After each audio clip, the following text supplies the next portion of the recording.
बंगाल में दीदी, तमिलनाडु में कांग्रेस गठबंधन जीतेगा, ये यहाँ पर सर्वे में बड़ा खुलासा हुआ है। दोस्तों आपको बताते चलें, 4 राज्यों और एक केंद्र शासित प्रदेश में विधानसभा चुनावों को लेकर सियासी सरगर्मियां तेज हैं। सभी राजनीतिक दल चुनावी प्रचार में जुटे हुए हैं। पश्चिम बंगाल, असम, केरल, तमिलनाडु और पुडुचेरी में सियासी दल चुनाव जीतने के अभियान में लगे हैं। वहीं दोस्तों आपको बताते चलें, सर्वे के अनुसार केरल में लेफ्ट डेमोक्रेटिक फ्रंट ने एक बार फिर से वापसी की संभावना यहां पर बढ़ा ली है। एलडीएफ कुल 140 सीटों में से 82 सीटों पर जीत हासिल कर सकती है।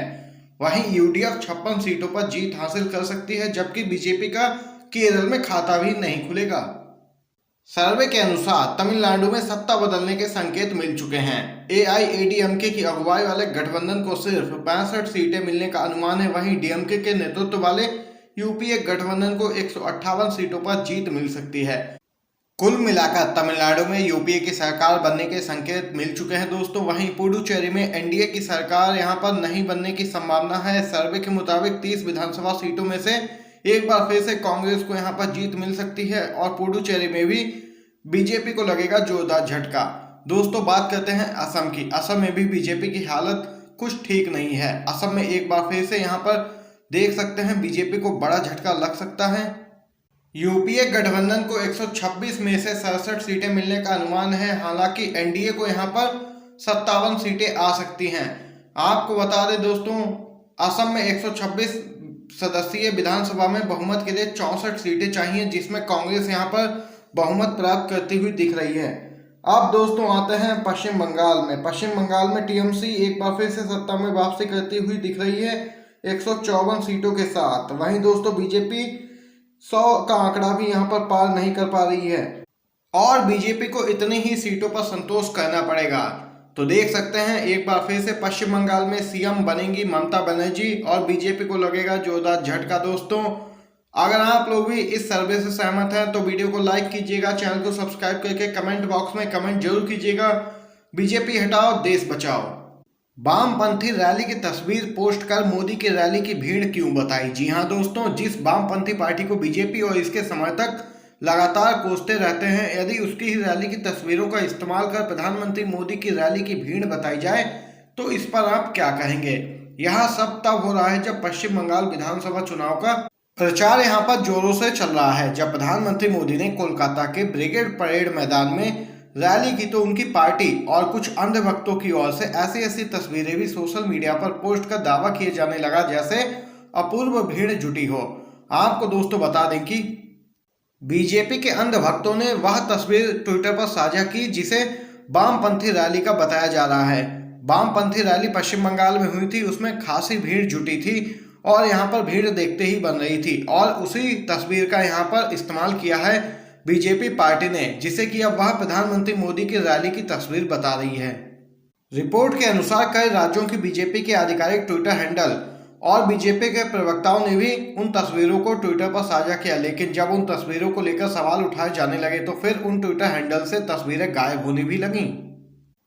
वहीं दोस्तों इसी के साथ अगली खबर की तरफ चलते हैं, जहां पर जानते हैं कि भाजपा में रहकर सीएम नहीं बन सकते, सिंधिया कांग्रेस में होते तो जरूर बन जाते, ये मेरा वादा था, ये कहना है राहुल गांधी का। कांग्रेस छोड़कर भाजपा में शामिल होने वाले ज्योतिरादित्य सिंधिया ऐसे नेता हैं जिनकी वजह से मध्य प्रदेश में बीते साल दोबारा शिवराज सिंह चौहान की सरकार बनी। दरअसल सिंधिया अपने कुछ समर्थक विधायकों के साथ कांग्रेस छोड़कर भाजपा में शामिल हुए थे, जिसके बाद भाजपा ने राज्य के तत्कालीन कमलनाथ सरकार को गिरा दिया था। अब कांग्रेस नेता राहुल गांधी ने भाजपा नेता ज्योतिरादित्य सिंधिया को लेकर एक बड़ा बयान दे दिया है। कांग्रेस नेता राहुल गांधी ने पार्टी के यूथ विंग के एक कार्यक्रम में बोलते हुए सिंधिया का जिक्र किया। उन्होंने कहा कि अगर सिंधिया कांग्रेस में ही रहते तो मुख्यमंत्री बन सकते थे, लेकिन भाजपा में शामिल होने के बाद वह अब मुख्यमंत्री नहीं बन सकते हैं। राहुल गांधी ने कहा कि सिंधिया अब एक बैक बेंचर बनकर रह चुके हैं। उन्होंने कहा कि जब सिंधिया कांग्रेस में थे तो उनके पास संगठन के लिए काम करने और कार्यकर्ताओं के साथ मिलकर इसे मजबूत बनाने का अच्छा विकल्प था। राहुल का कहना है कि उन्होंने खुद सिंधिया को कहा था कि एक दिन आप मुख्यमंत्री बनेंगे, लेकिन यहाँ पर देख सकते हैं राहुल गांधी ने कहा है कि सिंधिया ने गलत रास्ता चुन लिया है। हरियाणा सरकार गिराने में विधायकों से मदद करने को कहें लोग, ये कहना है किसान मोर्चा का। देश के 5 राज्यों के चुनावों में बीजेपी को वोट नहीं देने की अपील करने के बाद अब संयुक्त किसान मोर्चा ने हरियाणा सरकार को गिराने में सहयोग करने का आह्वान किया है। आपको बता दें, इसमें कहा गया है कि किसान आंदोलन को और भी तेज करते हुए संयुक्त किसान मोर्चा हरियाणा में एक अभियान भी चलाएगा जिससे सरकार गिर जाए। वहीं आपको बता दें, संयुक्त किसान मोर्चा ने कहा है कि वह लोगों से अपील करेगा कि वे अपने विधायकों से कहें कि 10 मार्च को आने वाले अविश्वास प्रस्ताव में बीजेपी के नेतृत्व वाली गठबंधन सरकार को हराएं। संयुक्त किसान मोर्चा का ताजा फैसला तब सामने आया है जब इसने हाल ही में सीधे बीजेपी के खिलाफ मोर्चा खोल दिया है। आपको बता दें, 2 मार्च को ही इसने कहा था कि वह रैलियां करके लोगों से अपील भी करेगा कि वे लोग बीजेपी को वोट नहीं दें। वहीं मोर्चा 12 मार्च को बीजेपी के खिलाफ कोलकाता में रैली कर इसकी शुरुआत भी करेगा। किसान मोर्चा ने आगे कहा है कि आंदोलन लगातार जारी रहेगा, इसे और भी मजबूत किया जाएगा। कांग्रेस के पूर्व अध्यक्ष राहुल गांधी ने पार्टी के फ्रंटल संगठनों के पदाधिकारियों का आह्वान किया है कि वह आगे निकलकर राष्ट्रीय स्वयंसेवक संघ की विचारधारा से संघर्ष करने के लिए बाहर निकलें, क्योंकि यह विचारधारा देश को खोखला कर रही है। संवैधानिक संस्थाओं में अपने लोगों को बैठाकर ऐसा जाल बुनने में लगी है कि कोई भी सत्ता में आए हो वही जो इनकी कार्यशैली सुनिश्चित करे। राहुल का साफ मानना है कि पार्टी के युवा संगठनों को लोगों के बीच जाकर यह बताना होगा ताकि वह सावधान हो सकें। चलिए दोस्तों, इसी के साथ अगली खबर की तरफ चलते हैं। एक अकेली महिला को सत्ता से हटाने के लिए मोदी शाह ने अपनी पूरी फौज उतार दी है, ये कहना है शरद पवार का। पश्चिम बंगाल में होने वाले विधानसभा चुनाव से पहले राज्य में सियासी पारा चढ़ता जा रहा है।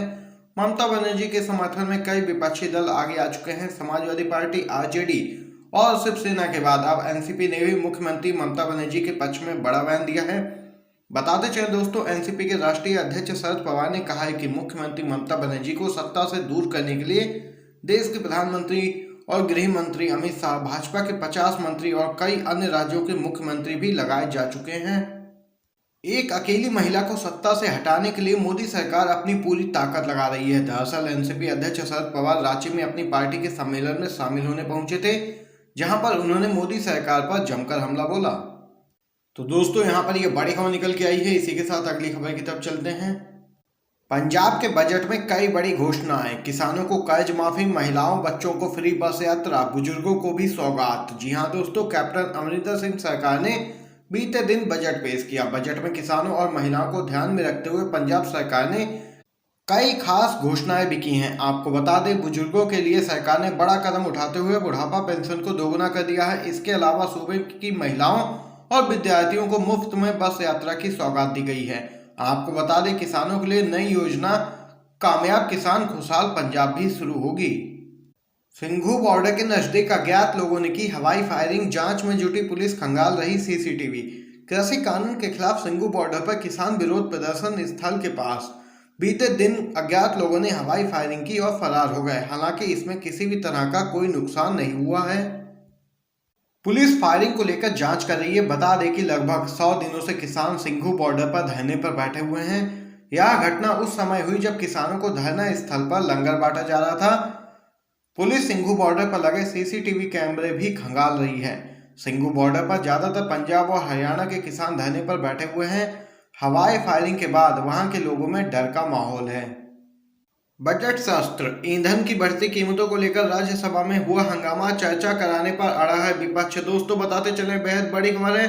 संसद में बीते दिन से शुरू हुए बजट सत्र के प्रारंभ में ही विपक्ष लगातार हमलावर है सरकार पर, और वहीं विपक्षी सदस्यों ने पेट्रोल, डीजल और घरेलू रसोई गैस की कीमतों में लगातार हो रही वृद्धि को लेकर जमकर हंगामा भी किया।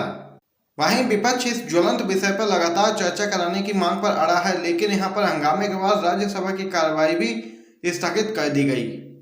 वहीं सभापति की ओर से पेट्रोल और डीजल व रसोई गैस की कीमतों के मुद्दे पर चर्चा की अनुमति नहीं मिलने पर विपक्ष ने जोरदार हंगामा किया। यहाँ पर देख सकते हैं दोस्तों, लगातार पेट्रोल, डीजल और रसोई गैस की कीमतों पर घिरती जा रही है मोदी सरकार। आज की बड़ी खबरें आप लोगों ने जानी है हमारे साथ। अगर आपको दोस्तों ये वीडियो पसंद आया हो तो लाइक कीजिएगा, शेयर कीजिएगा, अपने सभी दोस्तों तक इस वीडियो को जरूर